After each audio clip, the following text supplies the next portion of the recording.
অনেক বন্ধু বান্ধবরা একে অপরকে ডাকে, হ্যালো মামা কই আছিস? কিরে উনি কি আপনার মামা?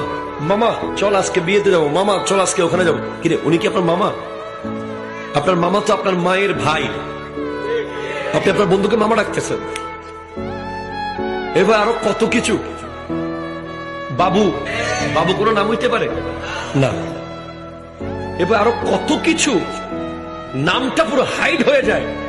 মনা, মনা কি মনা আছে না? মনা। এখন যদি বলি মা আপনি আপনার ছেলেকে মনা রাখতেছেন, আমরা আদর করে ডাকি, আপনি আদর করে মনা কেন রাখতেছেন? কেন? মনার কোনো অর্থ আছে? কথা বলেন না। এগুলো আমাদের জানতে হবে। তার একটা নাম আছে সুন্দর, সেই নামটা আপনি রাখবেন হাসান, হোসেন, জৈনুল আবেদিন, আপনি ডাকে আব্দুর রহমান, আব্দুল করিম। এখন আপনাকে নাম ডাকলে কি লাভ হয়?